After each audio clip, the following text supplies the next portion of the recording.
Under keys, I listed front door 3 copies. 1 missing. Garage keypad 1969. Fireproof box key gone. Safe combo. Yellow card missing from phone book. Under money, I wrote savings 108.9Ks, octi balance. Checking 11Ks, hospice bill 2800, unpaid. Funeral deposit? Unknown. Under devices, my flip phone. Linda's iPad gone. Ring doorbell, login changed. I paused. For the first time since Linda's passing, I didn't feel broken. I felt like a custodian. The next morning, November 26th, I went to Westview Memorial. Dennis, the funeral director, adjusted his glasses and pulled up his records. Your daughter-in-law paid the deposit, he said. 2500 November 18th at 4:26 p.m. He showed me the visa slip. The last 4 digits matched the card Kayla used at Macy's. Later that day, Mr. Kwan from our bank called. Ms. Delgado's letter had reached him. Mr. Whitman, there was an $1,800 transfer out of your joint savings on November 18th at 2:12 p.m. ACH to an external account. My throat went dry. Whose? I asked. He hesitated. We can't disclose until the subpoena, but I'll freeze suspicious disbursements pending probate. I wrote it all down in the ledger. $18,500 ACH. Nov 18, 2:12 p.m. Funeral deposit $2,500. Nov 18, 4:26 p.m. Both within 2 hours of each other. Linda had been in her hospice bed that day, barely able to speak. On November 27th, Thanksgiving, I ate toast at the counter. The house smelled of dust, not turkey. I opened the recipe box to look at her handwriting and found a card that said, iPad, pass 0723. My hands trembled as I powered on the tablet. Instead of Linda's home screen, a new Apple ID greeted me, Kayla Whitman. My blood ran cold. By the 28th, I had a plan. I wasn't just grieving anymore. I was building a case, one scrap at a time. The binder sleeve might be empty, but my ledger was filling fast. And if Kayla thought she could rewrite Linda's last wishes, she hadn't reckoned with the man Linda married. A man who saved every receipt and never forgot a number. I didn't hack. I highlighted. That's what I told myself as I sat at the kitchen table on November 28th, flipping through the ledger I'd started. It wasn't about breaking in. It was about circling what was already there, showing it in the right light. Miss Delgado called that morning. Mr. Whitman, the bank has agreed to a temporary hold on large transfers. We'll need to move fast, though. People like Kayla count on you being too tired to fight. She wasn't wrong. I was tired. But grief had curdled into something sharper. I wanted the truth on paper. On December 1st, Mr. Kwan from the bank phoned. His voice was clipped professional. Mr. Whitman, a cashier's check for $12,000 was purchased on December 5th, payable to Kayla's Boutique LLC. We'll flag it pending counsel. Her boutique? I repeated, though I already knew. Kayla had opened that clothing shop 2 years ago, a vanity project Mark had sunk money into. Linda once whispered to me, that store bleeds more than it sells. Now I had proof it was being fed with my wife's savings. That night, I pulled out the Ringbase unit. Even though the login was changed, the device itself still stored local logs, timestamps without video. I scrolled to November 19th. At 11:42 p.m., the log blinked, motion event. I remembered Ruth swearing she'd seen Kayla's car around that time. No picture, but the timeline was enough. I logged it in the ledger. Ring event, Nov 19, 11:42 p.m. Matches Ruth's sighting. December 2nd. Pastor Joel sent me a screenshot of his text thread with Linda. She asked me on November 5th about paperwork, he explained. Wanted to know if I'd be willing to witness. I stared at the message. Linda had been planning to update her will, with me sitting across the table. Not Kayla, not Mark, me. That evening my phone lit up with Mark's name. My thumb hovered before I answered. Dad, he said, his voice tight. Kayla and I have been working on Mom's wishes. She didn't want to complicate things. We'll bring you something to sign. What is it? I asked. A new will, he said flatly. Simple, you get the house to live in. I handle the accounts. I looked at the empty space where Linda's binder sleeve had once held her true will. My stomach tightened. "Bring it," I said, though my voice was cold. After I hung up, I sat in the dark living room, listening to the tick of the wall clock. I could almost hear Linda's voice. "Don't fight angry, Hal. Fight prepared." So I prepared. I took photographs of the empty binder sleeve, the safe in the closet, the key hooks with one missing. I even photographed the hospice bill with its penciled "paid," and the pharmacy receipt with Linda's initials. Evidence doesn't care if you're grieving. It just waits to be noticed. On December 3rd, I met Dennis, the funeral director, again. He showed me his call log. November 18th, 4:02 p.m. Kayla confirming flowers and asking about expedited certificates. He added, "Your wife asked me back on October 29th about a simple update. She said you'd sign together once her antibiotics were done." That small note gutted me. Linda had wanted our decisions shared. Instead, Kayla had carved me out before the dirt on the grave was even cold. I brought all of it back to Ms. Delgado. She spread the receipts, logs, and screenshots across her desk like cards in a game.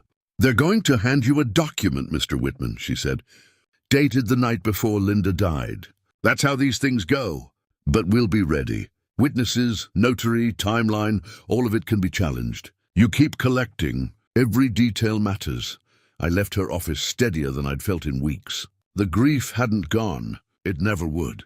But in its place I had a ledger. And in that ledger, Kayla's smirk at the funeral was starting to look less like victory and more like evidence. By the time I drove home, the winter sky had gone dark before 5. The garage keypad still worked with the old 1969 code. I punched it in and thought, they changed passwords, maybe even wills, but they forgot who kept the codes. They slid the will across my kitchen table like a menu. December 4th, 6:15 p.m. Mark and Kayla walked in without knocking, as if the house already belonged to them. The draft carried the title, "Last Will and Testament of Linda Whitman," stapled in the corner, smelling faintly of toner. "Mom wanted things simple," Kayla said, her voice syrup over steel. She tapped the date line, November 19th, 9:30 p.m., the night before Linda died. I studied the first page. It granted me a life estate in the house, permission to live here until my death. Everything else, including our savings, checking, and personal property, passed to Mark for the benefit of his family. My throat dried. A life estate. They dressed eviction in legal lace. Where was this signed? I asked. "At home," Kayla answered smoothly. "After you fell asleep." She was very clear. Clear?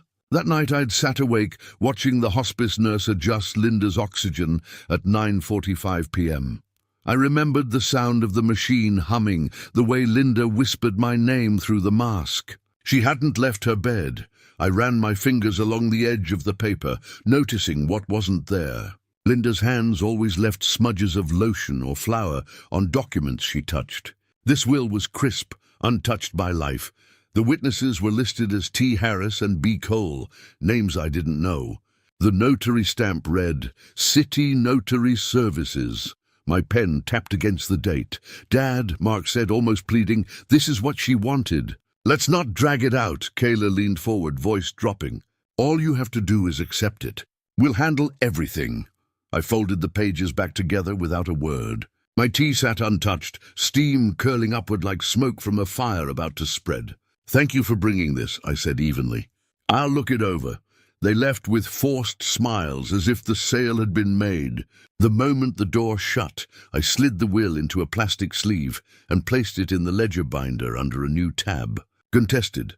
That night I emailed scans of every page to Ms. Delgado. Her reply came at 11:07 p.m., exactly as expected. "We subpoena the notary's journal first thing tomorrow. Witnesses can be tested. Don't confront them again until court. Keep collecting."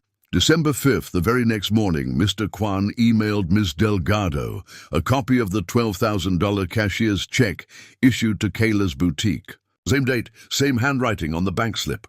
Delgado filed a lis pendens against the house by noon. Legal notice to block any transfer of title. Kayla might have thought the ink on her will was permanent, but Delgado's filing was stronger than paper. That evening, I went to the closet where Mark used to keep his baseball gear. In the glove sat a ring of old spare keys. 3 keys jingled when I picked it up. One was missing, the front door duplicate. I wrote it in the ledger. Spare set, short 1 key, deck 5. The air in the house tasted metallic, like pennies on the tongue. Tension has a flavor, and mine was blood iron. December 6th, Ruth knocked again. "Hal," she whispered, "Kayla's car was in your driveway late last night. Lights off." She stayed 20 minutes, I nodded, tired of pretending surprise. Ruth glanced toward the kitchen table. "They're circling you, aren't they?" "Not circling," I said. "They think they've already landed. On December 7th, I called Ms. Delgado from the porch." My voice was steady. "They've shown me the will." "Good," she replied. "Now we show them the truth. I'll pull city notary's records. If Linda signed on the 19th, there should be an entry with her ID, her signature, and the witnesses. If not, they've boxed themselves in." She paused. "And Mr. Whitman? Keep the ledger current. The little things will undo them." That night, I sat with the will open again under the brass lamp. I traced Linda's name on the signature line. It was her handwriting, shaky but familiar. But something in my gut screamed it wasn't placed there the way she lived. The ink looked rushed, like someone copying under pressure.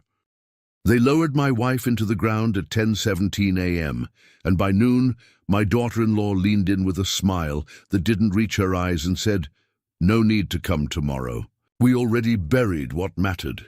The wind cut across Calvary Cemetery in St. Louis, a late November cold that bites through black coats and polite phrases. I stared at the photo on the program.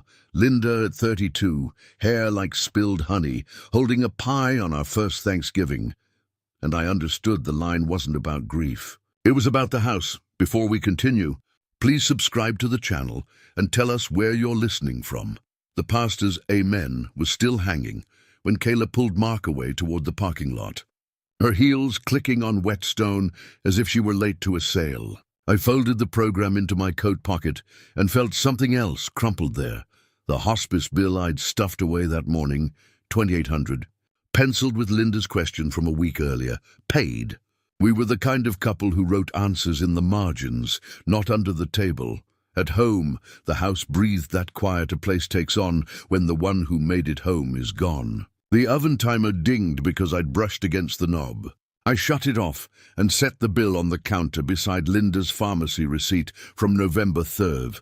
$428 for heart meds, her neat initials in the corner, LW, like she was still co-signing my days. A faint trace of her lavender lotion still lingered on the armchair fabric where her crochet bag used to rest. I touched it, hoping it would last. The key hook by the door had a gap where Mark's duplicate should have been. I counted. My brass house key, the shed key, the mailbox key, and an empty hook, accusing and plain. Ruth from next door tapped on the glass with 2 knuckles. "You decent, Hal?" she asked, then stepped in without waiting. She set down a casserole wrapped in a towel and whispered, "I don't like that one," meaning Kayla. "Last night, late, she and a man hauled out a shoebox and an envelope. Her door shut at 11:45, I heard it. Ruth hears everything. She pretends not to as a kindness. I checked the Ring app on my phone. The login flashed for a code I didn't recognize. Password changed at 11:53 p.m. The exact minute Ruth swore she heard that car door slam. I tried again, hands shaking. Same message. I wrote the time on a yellow legal pad and titled the top line, "Linda to keep." Under it I listed hospice bill $2,800, pharmacy $428, pastor's number, and a note called Delgado probate. Linda had scribbled that name on a post-it and tucked it in my jacket 2 weeks earlier. The last time she sent me to pick up soup. By 5, the sun slid behind the maples we planted in 1996, when the mortgage still felt like a cliff. Mark didn't answer his phone. Kayla texted, "Please rest. We'll handle everything." I could hear the "we" in that message like a door closing. That night, sitting in our bedroom doorway, I realized something. I had buried my wife, but I hadn't buried my instincts. And my instincts told me Kayla wasn't mourning. She was moving. Somewhere outside, a car door shut. Somewhere inside, a plan started I didn't yet know I was making. Grief steals your hours. Thieves steal what's left. The day after the funeral, November 21st, I sat at the kitchen table staring at the hospice bill pinned to the fridge with a magnet shaped like a cardinal. The number 2800 blurred in my eyes. I rubbed the paper with my thumb, as if I could erase the debt. The house was so quiet, I could hear the hum of the refrigerator, the faint tick of the wall clock, every creak in the floorboards Linda used to cover with laughter. I heated soup in the microwave and let it sit until it went cold. The oven timer dinged again, not because I'd set it, but because I leaned on the knob reaching for a spoon. It felt like the house was mocking me with phantom sounds. I walked room to room, her perfume bottle on the dresser still 3/4 full, her glasses folded on the nightstand, the indentation of her pillow still waiting for her head. I couldn't decide whether to cry or to scream. So I did neither. I just sat. By November 22nd, the Sunday after the funeral, I tried to gather myself. I pulled out Linda's binder, the one with the plastic sleeves, sorted by tabs, utilities, mortgage, insurance, and one labeled in red marker, will. My fingers shook opening to it. The sleeve was empty, just an outline of dust where the document had been. My throat closed. That binder was our life's map. If the will was gone, it meant someone had already started redrawing the map in their favor. At 9:11 that morning, my phone lit up with Pastor Joel's name. "Hal, I wanted to check on you," he said. His voice had that gentle weight, the kind that steadies you even when you want to collapse. I told him about the empty sleeve. He grew quiet, then said, "Linda called me November 5th. She asked about updating the will. She said she wanted to be sure you'd be secure." He paused, then texted me a screenshot of his calendar note. "Enduve 5/2/14 p.m. Linda W. asked about joint probate attorney before Thanksgiving." I put the phone down and wept for the first time since the graveside. Not because of what was gone, but because even in her last weeks, Linda had been protecting me, leaving breadcrumbs I hadn't seen. The next day, November 23rd, I found one of those breadcrumbs. In the pocket of my grey funeral jacket, a post-it note in Linda's handwriting, "Call Delgado probate." The ink trailed off at the end of the O, like her strength had run out mid-stroke. I pressed the note to my chest and whispered, "I'll call." That night I tried the Ring doorbell app again. Same locked-out message, same two-factor code request to a number that wasn't mine. Whoever had changed the login had done it with purpose. I scribbled it in my yellow pad. Ring, 11:53 p.m., Nov 19. Changed. I circled it 3 times. By the evening of the 23rd, I'd stopped eating properly. Ruth knocked again, bringing me leftover turkey from her sister's early Thanksgiving. She lowered her voice. "Hal, I saw Kayla again. Midnight 2 nights ago. Car idling, headlights off. She carried something heavy, envelope-shaped, into the trunk. Then she drove off. I thanked her, though my voice sounded hollow even to me. After she left, I collapsed on the bed with Linda's Afghan draped across me, the hospice bill tucked under my pillow like a child clutching a toy for comfort. Sleep came in fragments, 20 minutes here, a jolt awake there. By November 24th, the Tuesday before Thanksgiving, I finally hit bottom. I tried making coffee, but left the pot empty on the burner until the smell of scorched glass filled the kitchen. I sat in the garage, where Linda used to pot her plants in spring. I pressed the phone to my ear and listened to the voicemail Pastor Joel had left. His words, "She told me she wanted you secure." The message broke me. I stumbled back inside, gripped the post-it note like it was scripture, and dialed the number written on it. My hand shook so hard I almost dropped the phone. The line clicked, and a calm voice answered, "This is Elena Delgado's office." I cleared my throat. "My name is Harold Whitman. My wife Linda passed last week. She told me to call you." There was a pause, then the voice replied, "Mr. Whitman, before you throw anything away, bring every scrap you've got. We start with what you can prove." That sentence hit me harder than Kayla's smirk at the graveside. Bring every scrap. My grief wasn't going to save me, but maybe my habits could. Linda always said I was meticulous to a fault. Now for the first time, I saw it as my lifeline. I hung up and looked around the kitchen. The bills on the counter, the receipts tucked in drawers, the empty sleeve in the binder. Evidence wasn't just papers, it was memory, time, proof. And if I couldn't keep Linda, I would at least keep the truth she left behind. I walked into the law office on November 25th, carrying a grocery bag filled with grief and receipts. The elevator smelled like stale coffee, and when the doors opened on the 8th floor, I nearly turned around. But Linda's post-it note burned in my pocket. Call Delgado. Elena Delgado didn't look like the bulldog lawyer I'd pictured. She had kind eyes but a sharp suit, and she cleared the papers from her desk with one motion, as if making room for a life in pieces. "Let's see what you brought," she said. I emptied the bag like a man shaking out pockets before laundry. The crumpled $2,800 hospice bill, the $428 pharmacy receipt, 3 utility statements, and a printout of our October bank balance, $189,214 in savings, $11,132 in checking. I placed the yellow legal pad on top with my scribbles. Ring, 11:53 p.m. Number 19, changed. She scanned each item the way a carpenter measures twice before cutting once. "Do you know of any recent transfers?" she asked. "Not yet," I admitted. "But something's missing." "Linda's will." "Gone from the binder," Miss Delgado leaned back. "That's the heart of it, Mr. Whitman. Probate law starts with the most recent valid will. If they produce one, we test it. Witnesses, notary capacity. Until then, we gather. Paper is memory." She drafted a stack of letters, requests to the bank for transaction logs, to the funeral home for invoices, to the notary office for journals. "We'll also file a notice of intent to probate," she explained. "That puts the court on alert. It's like hanging a lock on the door before the burglars come back." I nodded, though my hands still shook. She slid me a clean notebook.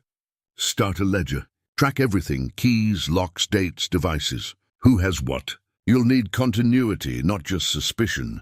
That night, I sat at the kitchen table under the glow of the brass lamp Linda had picked out 30 years ago. On the first page of the notebook, I wrote in block letters, "Continuity Ledger."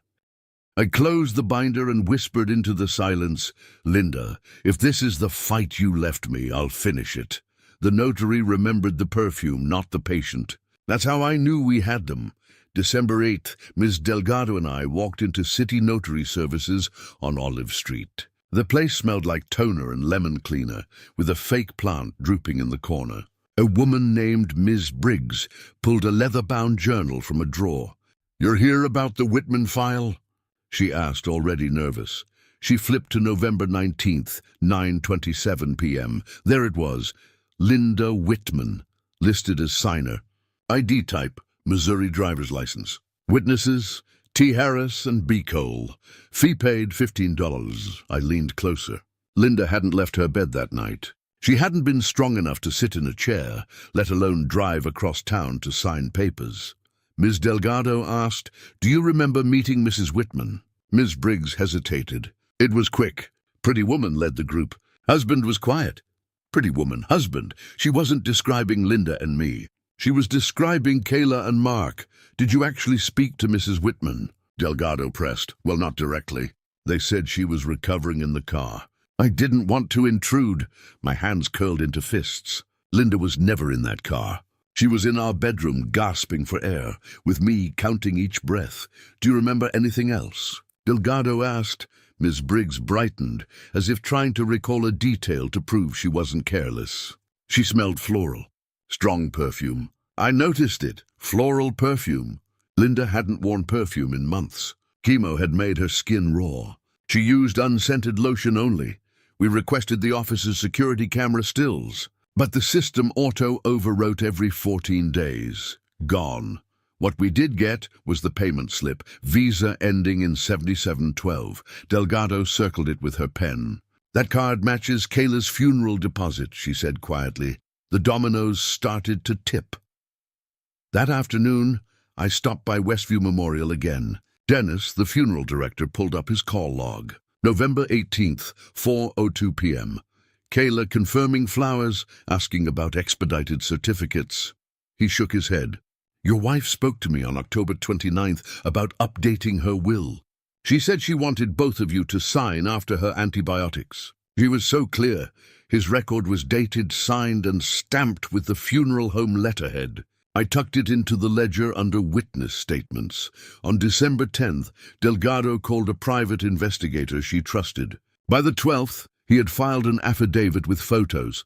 Kayla entering our house November 19th, 11:42 p.m., carrying a shoebox. At 12:06 a.m., she left with a lanyard dangling from her hand, the fireproof box key I'd been searching for. The timestamps were burned into the corner of each photo like truth, branded in light. When Delgado slid the affidavit across her desk, I felt my throat tighten. They didn't just forge her will, I said.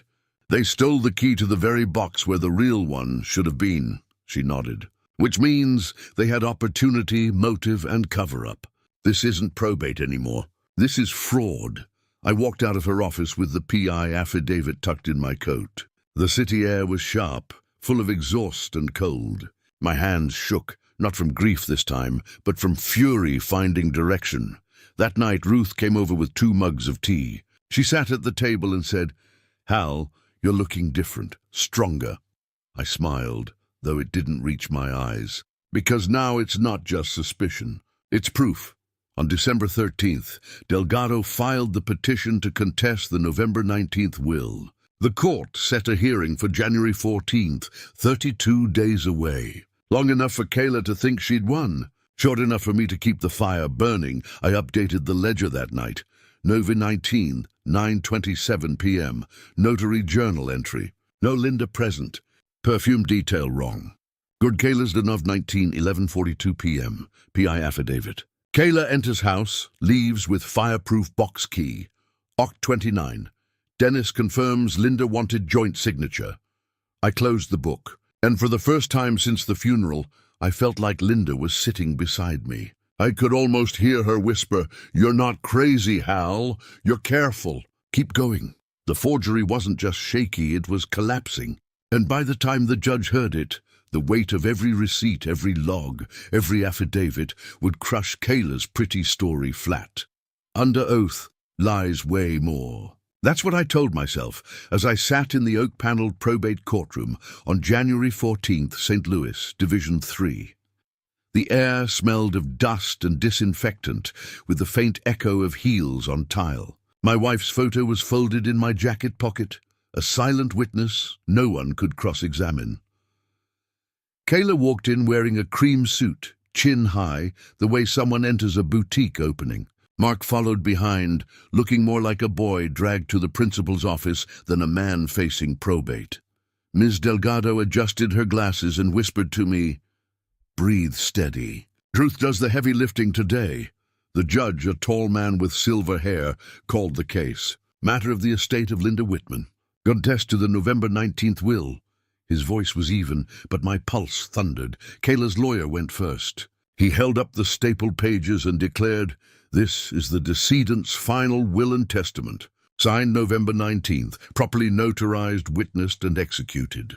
It grants Mr. Whitman a life estate as she intended and leaves assets to her son's family. We ask the court to honor her wishes." I clenched my fists under the table. Wishes? Linda had whispered her real wish on November 5th when she called Pastor Joel, "Make sure Hal is secure."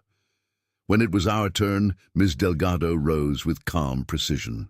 She didn't thunder. She placed paper after paper on the evidence table, letting the weight of proof build. "Your Honor," she began, "we contend the November 19th document is invalid. It was not executed by Linda Whitman in person, nor was she capable that evening. What we will show is a forgery built on fraud." The judge nodded.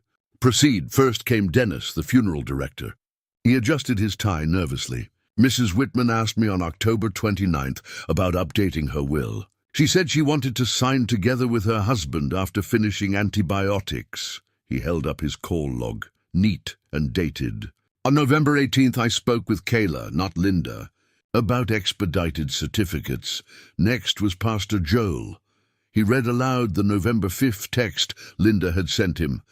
Before Thanksgiving, we'll update paperwork. Make sure Hal is secure." His voice caught on her words. For a moment, even the judge's pen stopped moving. Then Miss Delgado called Mr. Kwan from the bank. He produced the ledger of transactions, an $18,500 ACH transfer on November 18th, a $2,500 funeral deposit hours later, and a $12,000 cashier's check to Kayla's boutique on December 5th. He confirmed the account had been frozen pending this hearing. Funds were withdrawn without Mr. Whitman's knowledge, he said.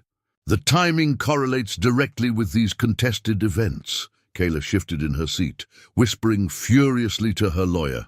Mark's shoulders slumped. Then came the notary, Ms. Briggs. She clutched her journal like a shield. Under Delgado's questioning, she admitted, "The woman told me Linda was in the car recovering. I didn't want to disturb her. Did you see Linda sign?" Delgado asked. "No," Briggs admitted softly. "Did you smell perfume?" "Yes, floral, strong." Was Mrs. Whitman undergoing chemotherapy? I don't know." I rose slightly, voice steady. "She couldn't tolerate scents. She used unscented lotion." The judge leaned forward. "Ms. Briggs, do you understand the seriousness of notarizing a document without verifying the signer?" Her face went pale. I do now." Delgado then introduced the private investigator's affidavit. Enlarged photos were projected on the courtroom screen. Kayla entering my house, November 19th, 11:42 p.m., shoebox under her arm. Kayla leaving at 12:06 a.m., lanyard in hand, the fireproof box key. The timestamps glowed like neon.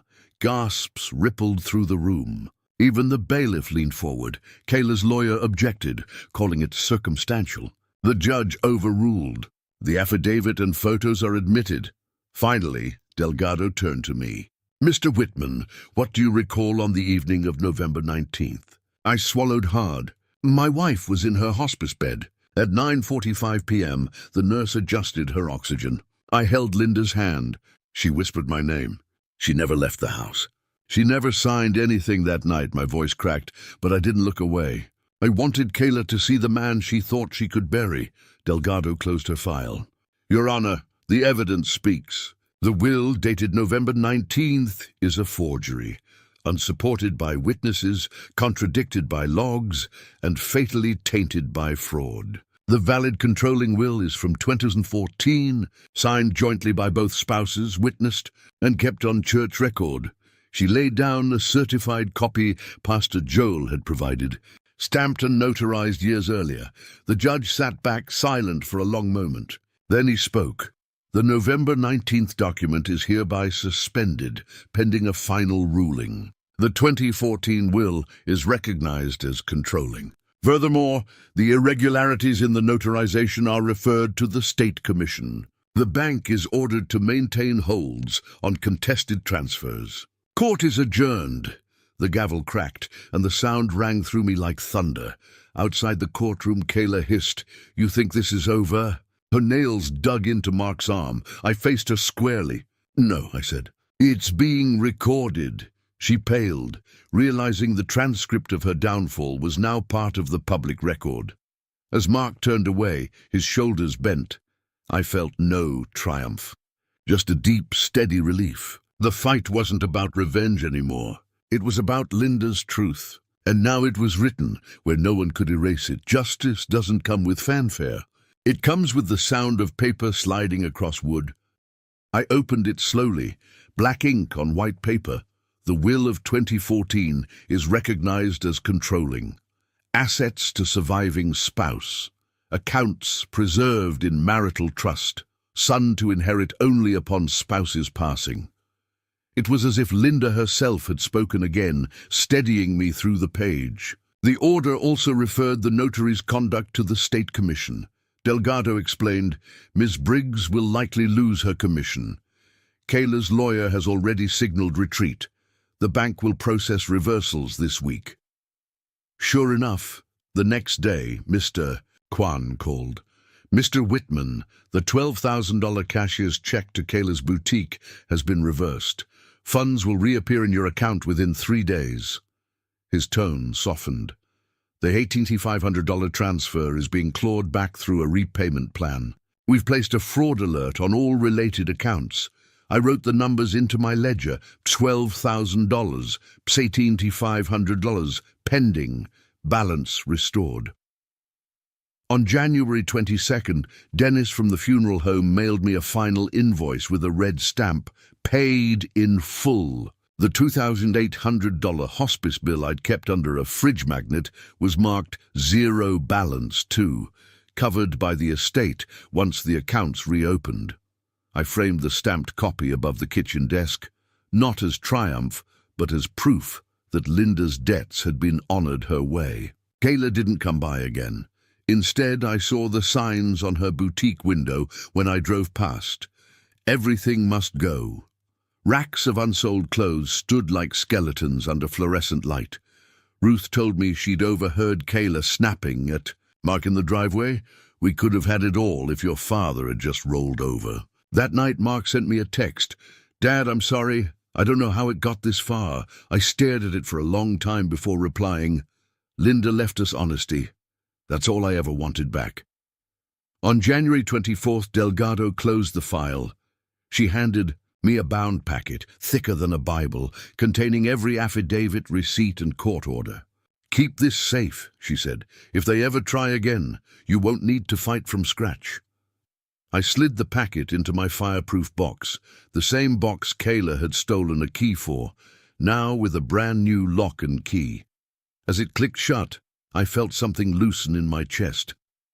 In the days that followed, I changed the garage code from 1969 to 2025. I taped a new key log inside the pantry door. Every detail was squared away, every receipt stored. The house felt lighter, as if Linda was pleased with the order. On Sunday, Pastor Joel stopped by after service. He handed me a skein of yarn Linda had left at the church, sparrow grey. "She said it was for you," he smiled. I wound it around the binder holding the 2014 will, tying it like ribbon on a gift. Justice didn't feel like winning. It felt like balance restored, like Linda's voice finally heard through me. And in that quiet, I realized something. Revenge had never been the goal. Truth was, houses don't keep secrets. People do. That's what I learned walking room to room in late January, snow dusting the azaleas outside. I started in the kitchen. The fridge magnet no longer held a hospice bill, but a grocery list I'd written myself. On the counter sat Linda's old recipe box, still smelling faintly of cinnamon. I lifted one card, her neat script, chicken pot pie, bake until golden.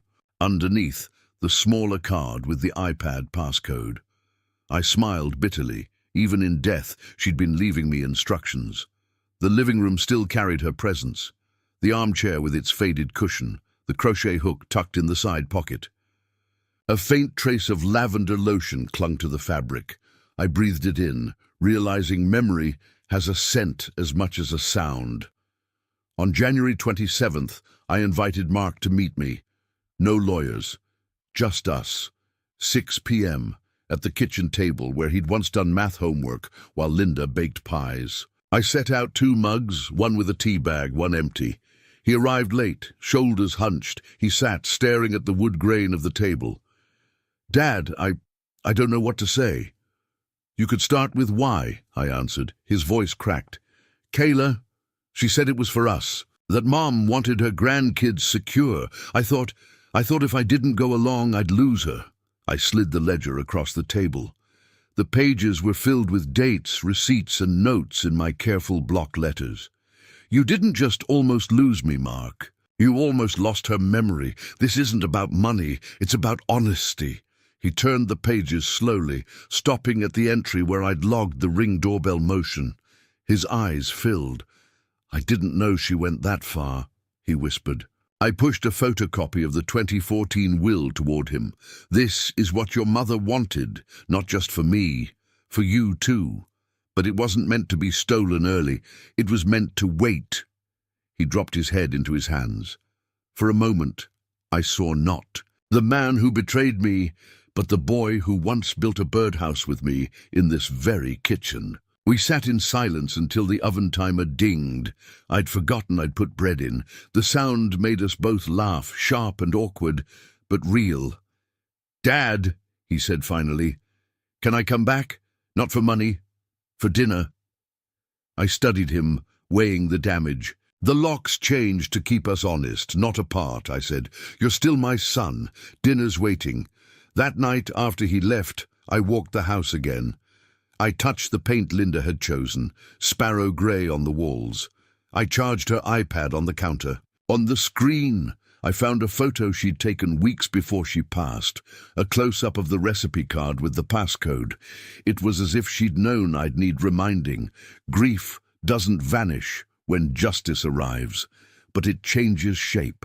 It becomes quieter, steadier, like a candle instead of a wildfire. As I closed the ledger, I realized I'd kept something else alive besides money or property. I'd kept Linda's intent, and that was worth more than any account balance. Some victories aren't measured in applause, they're measured in locks. Changed, bills balanced, and nights of sleep that finally come without interruption. By February, the snow along the sidewalks had turned to grey slush, and the courthouse fight felt like another season entirely. Life settled, one small piece at a time. On February 3rd, I met with Mr. Kwan at the bank. We sat in his office surrounded by framed certificates and potted plants. He slid a folder across the desk. "The marital trust is active. You'll receive monthly distributions for living expenses. Accounts are secured. No further withdrawals without court oversight." I signed the forms slowly, each stroke of the pen steady. Every receipt, every log I'd kept had led to this moment. Paper had protected me the way fists never could. Back home, I pulled the fireproof box from the closet. It was heavier than I remembered, maybe because it no longer felt empty. Inside, I placed the bound copy of the 2014 will, the court order, and the bank's confirmation letters. I locked it with a new key, one Kayla never touched. The metallic click sounded final, like a vault closing on the past. The notary commission sent me a letter the following week. Ms. Briggs was suspended pending investigation. The envelope was thin, but it carried weight. A system that had looked the other way had finally admitted fault. Meanwhile, Kayla's boutique windows were plastered with signs. Final clearance. Going out of business. Ruth said she saw Kayla one afternoon pacing outside on the phone, her voice sharp and panicked. The mannequins in the window stood naked, stripped of the dresses she'd once bragged about. Mark still came by, sometimes with groceries, sometimes just to sit. One evening, he helped me shovel the walkway. He didn't say much, but when I handed him the new garage code, 2025, he swallowed hard. "Thanks, Dad." Inside the pantry, I taped a fresh key log. 3 hooks, front door, garage, mailbox, each key accounted for. I wrote the date at the bottom, February 10th, order restored. On the 14th, Valentine's Day, Ruth knocked with a loaf of banana bread. She set it on the counter and said, "Linda used to bring me a slice every February, said it tasted better when shared." We ate it with tea, the house warmer for once. That night I found myself writing Linda a letter. I tucked it into the fireproof box alongside the will. "We paid the hospice bill," I wrote. "The house is safe, Mark is learning, and I'm still here." The next morning, I sat on the porch with my ledger in my lap. The pages were filled now, no more blank spaces. I wrote one last line, "Assets intact. House secure, ledger closed." Then I shut the book for good. They tried to bury me at my wife's funeral. Instead, they dug up their own trail. By late February, the snow had melted from the eaves, dripping into small puddles that reflected the grey Missouri sky. Life had grown quiet again, but not the kind of silence that comes from grief. This was the silence of order, of things put back where they belonged. One morning, the mail brought an envelope from the State Notary Commission. Inside was a handwritten note from Ms. Briggs herself. The words wobbled across the page. "I'm sorry I let someone rush me. I shouldn't have stamped what I didn't see." A woman who thought she was doing a small favor had undone herself with one careless act. 2 days later, I received a text from Kayla. Just one line. "We're moving. Don't expect to see us." No apology, no explanation. A fitting exit for someone who thought life was just about acquiring keys and documents, never about keeping faith. I didn't reply. Some doors closed themselves. That evening, I sat on the porch where Linda and I used to count cardinals in the spring. The wood was worn smooth under my hand. I opened my ledger one last time, writing the final entry. All assets restored. House secure. Mark learning. Kayla gone. Then I shut it, knowing I would never open it again. I took the skein of sparrow grey yarn Pastor Joel had given me and wound it around the 2014 will-like ribbon on a gift. It wasn't just paper. It was Linda's last word, her steady hand guiding me even after she was gone. I placed it in the fireproof box, locked it, and hung the key back on the hook. Every slot filled now, no gaps accusing me. The house breathed with me again. The oven timer dinged. I'd left bread warming. For the first time in months, the sound didn't startle me. It made me smile. Before bed, I sat with a cup of tea and spoke aloud to the empty chair across from me. "Linda, they thought they could erase you, but you left me every clue. You gave me the map, and I followed it." The steam from the mug curled into the air like her laugh, rising and fading, but never really gone. The irony was simple. Kayla and Mark had rushed to grab an inheritance that wasn't theirs yet. In doing so, they exposed themselves. If they'd waited, if they'd honored Linda's wishes, they would have had everything in time. Instead, they lost it all in a single hearing. I leaned back, closing my eyes. Justice hadn't come with fury.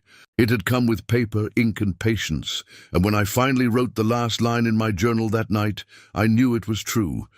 "You didn't lose me. You gave me away. I just chose to come back to myself."